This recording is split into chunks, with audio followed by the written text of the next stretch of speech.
Tiba-tiba aku tersedak daripada tidur. Aku genyih mata aku. Apa ini sih? Tiba-tiba Cik Tun, aku nampak seorang perempuan sebiji persis seorang puteri berpakaian serba hijau dengan mata dia yang merah memandang sengis tepat kepada aku dengan nada suara yang tinggi. Dia menyebut, engkau enggak bisa membawa ataupun memanggil sesiapa saja ke dalam rumah ini tanpa keizinanku.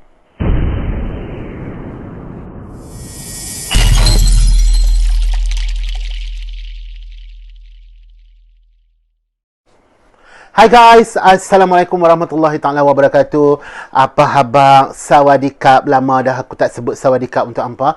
Okay guys, apa pun aku nak ucapkan terima kasih kepada hampa semua yang mana menonton video-video aku sebelum-sebelum ni. Dan aku mendapat respon yang cukup positif daripada video yang mengisahkan tentang highway Syed Nahar. Terima kasih kepada sokongan hampa semua. Dan Alhamdulillah, aku hari ni untuk Tonyoh malam special malam Jumaat. Tonyoh special malam Jumaat. Untuk hampa, aku bawakan satu kisah daripada kiriman seorang fans yang berada di Indonesia, menetap di Surabaya, di mana kisah pengalaman seram dia ni dia kongsikan dekat aku melalui pengalaman dia, pengalaman mistik dia sendiri. Pengalaman ni bukan pengalaman biasa-biasa. Kalau bagi aku pun, aku ingat hampa yang dekat waktu hampa sekolah menengah ke, U ke mana ke, mesti hampa pernah dengar. Cerita ni cukup famous dan cukup terkenal, iaitu cerita berkenaan dengan permainan Spirit of the Coin. Okay, so hampa nak tahu apa yang terjadi waktu permainan Spirit of the Coin oleh Baharudin bersama dengan sepupu-sepupu dia dekat rumah peninggalan nenek dia, rumah Belanda, babe. Rumah Belanda, okay? So, hampa akan tengok video ni sampai habis. Check it out. Bye-bye. Okay, cerita dia macam ni. Baharudin ni, dia merupakan anak kacukan lah. Kacukan di mana bapa dia orang Malaysia kita, mak dia orang Indonesia, okay? Jadi, dekat Surabaya, keluarga mereka ni mempunyai sebuah rumah Belanda peninggalan nenek mereka. Jadi mereka ada family gathering. Bila family gathering ni, jumpalah mak menakan, pak menakan, sepupu, sepapak, kupu-kupu semua jumpa duduk berhimpun sekali. Dalam ramai-ramai sepupu yang berhimpun tu, Bahar ni cukup takut dengan Rafil. Bukan takut apa? Takut dengan perangai si Rafil ni. Sebab si Rafil ni di antara sepupu dia yang cukup degil, cukup ketegak ni. Okey? Jadi mereka pun dah berjumpa lah, family ramai-ramai ni. Bersembang lah pasal kerja, pasal anak berapa orang lah, apa semua. Jadi orang kata seronok lah. Mereka buat family gathering ni dekat mana orang tak tahu, dekat rumah nenek mereka ni. Rumah peninggalan nenek mereka, rumah Belanda ni. Biasalah rumah Belanda ni, kalau belah sana ni, rumah tu bukan berusia 10, 12, 13 tahun. Mungkin dah ratusan tahun. Mungkin. Ya, okey. Jadi, Bahar, Rafil, lepas tu dengan sepupu dia yang lain ni, mereka ni berhimpunlah dekat satu bilik asing daripada pengetahuan keluarga mereka. Masih lagi dalam rumah nenek mereka lah. Okey. Jadi, si Bahar ni sajalah nak mulakan cerita. Kononnya nak cerita pasal cerita seram-seram lah, konon nak mengusik hi kan. Contoh, okay, dia tanya Rafil, kamu percaya enggak yang rumah nenek enggak punya hantu, enggak punya roh-roh jahat? Itu. Bila saja Bahar tanya Rafil soalan macam tu, Rafil ni jawab senang aja. Mana mungkin rumah nenek kayak gini, udah lama ditinggalkan, gak punya hantu. Kalau gini, kau mau gak? Si Rafil tanya Bahar. Jadi Bahar jawab, apa? Malam ini kita berimpun. Aku, kau, sama sepupu kita yang lagi 3 orang ini di satu kamar. Kata si Rafil pada Bahar. Bahar tanya, ngapain sih? Kita main permainan Spirit of the Coin. Berani kamu? Kata si Rafil pada si Bahar. Jadi Bahar menjawab, ish, kok aku gak mau takut. Lagipun di rumahnya nenek punya kamar yang mana tersimpannya barang-barang antik, barang-barang perang yang tajam-tajam. Ish, seram loh. Aku mau main. Itulah tadi kau bilang apa sama aku? Kau bilang kata rumah nenek, kau percaya nggak ada hantu? Apa semualah bla bla bla bla.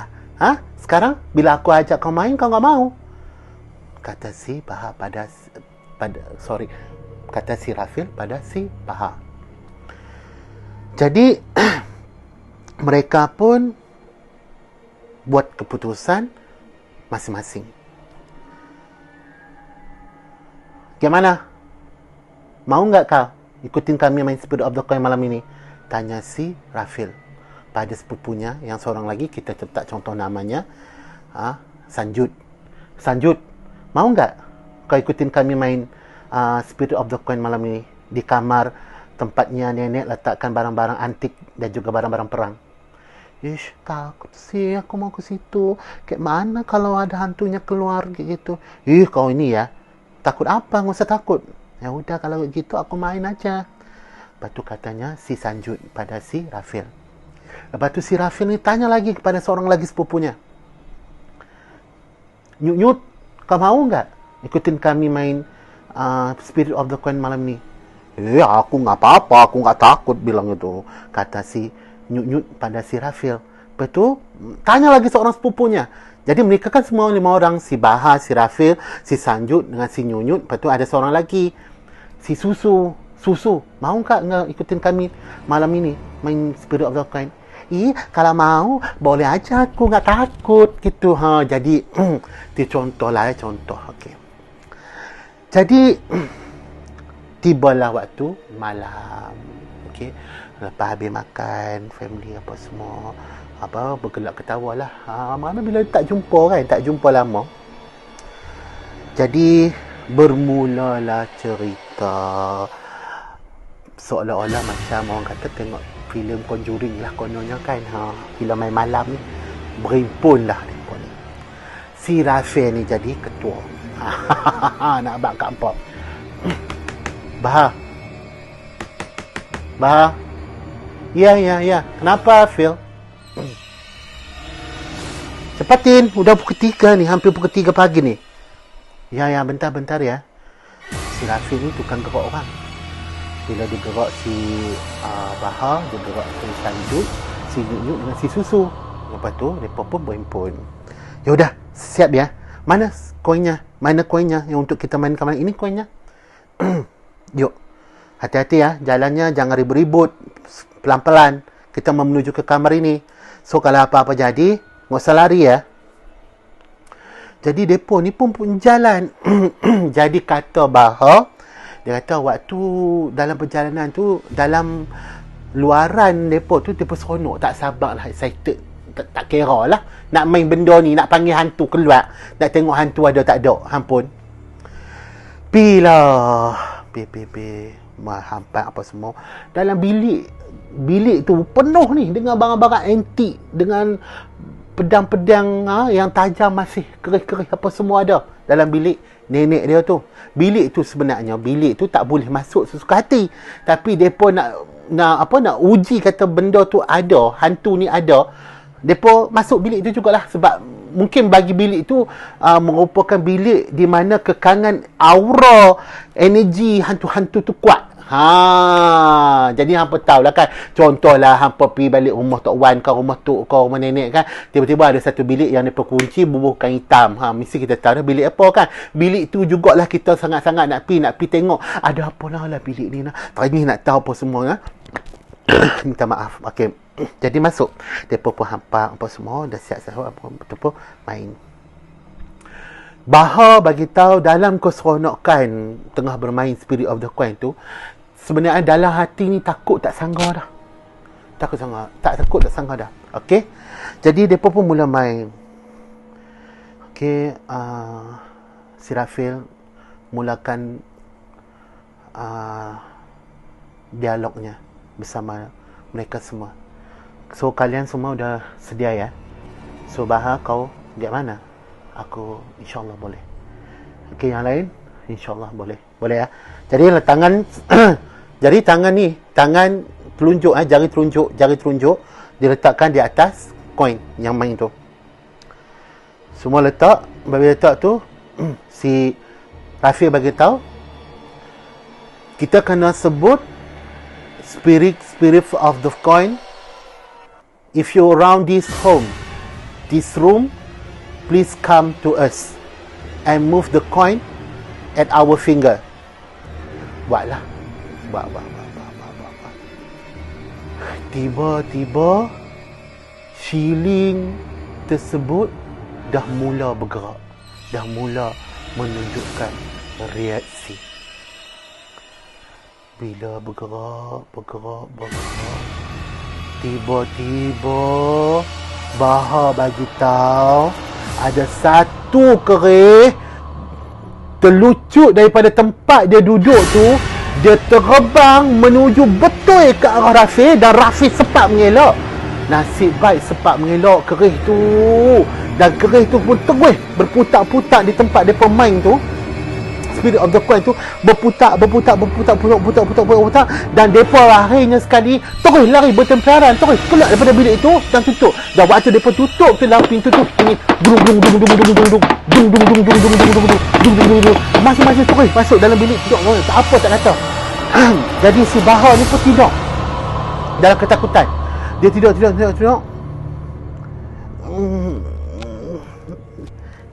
Apa ni? Aku tersedar, Cik Tun. Baha bagi tahu dia tiba-tiba dia tersedar. Bila dia tersedar, tiba-tiba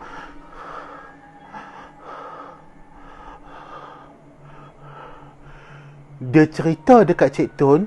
Aku meremang, guys. Dia cerita dekat Cik Tun, dekat hujung katil dia tu ada sebiji persis seorang perempuan, seolah macam seorang puteri, berpakaian serba hijau, dengan mata dia yang merah, memandang sengis tepat kepada Baha. Dengan nada suara yang tinggi, dia berkata, "Aku tidak mengizinkan sesiapa pun masuk ke bilik ini tanpa keizinanku. Aku adalah ketua di dalam rumah ini." Terus perempuan tu berjalan dah hilang, seolah-olah memberikan satu amaran yang cukup keras kepada Baha untuk sampaikan pesanan ni dekat sepupu-sepupu dia yang lain. Ayo guys, mau kalau aku guys, aku terkencing tantu guys. Takut. Mas nak kata tak lah. Kalau aku kata, aku tanya aku tu, Mas nak kata tak lah. Jadi bila mana kata perempuan tu dah hilang, Baha ni bangun dengan cepat. Dia bangun, dia lari terus pergi ke kamar bilik mak dia. Dekat situ mak dia tanya, "Kenapa Baha? Kenapa kau? Kau kenapa? Kau ada apa yang berlaku?" Baha tak cakap. Sehinggalah keesokan paginya barulah dia ceritakan apa yang berlaku. Jadi depa pun ada, kan depa ada jenis ritual depa lah untuk menenangkan baliklah semangat yang ada dekat dalam rumah tersebut. Mungkin dalam bilik yang depa tempatkan barang-barang yang nenek dia tempatkan, barang-barang antik, barang-barang tajam tu dalam bilik tu untuk tenangkan balik roh-roh tu. Jadi mereka pun membuatlah ritual yang mereka guna pakai daripada zaman ke zaman lah, hingga ke depa lah. Okey. Jadi itulah salah satu cerita yang mana dikongsikan oleh Baharudin buat Cik Tun, untuk Cik Tun kongsikan dekat hampa semua. Jadi dekat sini aku nak bagi tahu dekat hampa, permainan Spirit of the Coin ni kalau kena dengan cara dia kita main, payah. Kalau dekat kawasan kita main tu ada roh yang tak tenang, ada mungkin kena bunuh ke apa ke, dia mesti akan mai. Dia akan mai dan akan berinteraksi dengan kita. Lepas tu hampa pandai-pandai lah, hampa nak hantar ke, hampa nak buat balik ke, hampa nak buat bini ke, ikut suka apa. Okey. So aku pun itulah satu cerita yang cukup seram jugalah bagi aku. Boleh membuatkan bulu roma aku ni merinding. Okey, so aku harap hampa semua enjoy dengan cerita ni untuk tonyo malam special, tonyo malam Jumaat special untuk anda. Okey, jadi untuk video-video yang lalu pun aku ucapkan berterima kasih dengan hampa sebab hampa sokong konten ni. Hampa banyak yang memberikan feedback positif pada aku. Terima kasih juga kepada orang-orang kanan aku yang banyak menolongku, menonyak sokongku, Mirul, Petujat, Petu kawan-kawan kakak-kakak admin daripada Iga Pernah Mati Engkau Santin Pulau Langkawi yang banyak menyokongku dalam video untuk terus membuat video-video sebegini untuk berkongsikan dengan hampa semua. Dan tak lupa jugalah dengan kawan-kawan aku yang banyak menolong, Hani daripada Solo Ambush, thank you so much my friend. Dan itulah, tanpa hampa sokongan hampa semua, pendengar-pendengar, peminat-peminat yang mana subscribe aku punya channel, thank you so much. Orang Langkawi, thank you so much. Orang Semenanjung Malaysia, orang Singapura, Brunei, Indonesia, thank you so much. Sabah dan Sarawak. Jadi aku minta hampa enjoy untuk konten aku kali ni dalam segmen cerita seram Tonyo Malam. Okay, so jangan lupa untuk terus berikan sokongan hampa untuk aku, dan insyaAllah cukup 1000 subscriber aku akan buat live dekat lokasi Miss Mary, lokasi nombor 1 paling seram di Pulau Langkawi, live terus menerus daripada YouTube untuk berkongsikan cerita seram di sana. Okay, so itu saja daripada aku. Jangan lupa untuk like, share dan subscribe, dan jangan lupa untuk support setiap konten-konten yang aku persembahkan untuk hampa. Okay, dan itu je lah. So, thank you so much. Bye-bye. Assalamualaikum warahmatullahi ta'ala wabarakatuh. Macam kata tak lah. Bye-bye. Assalamualaikum.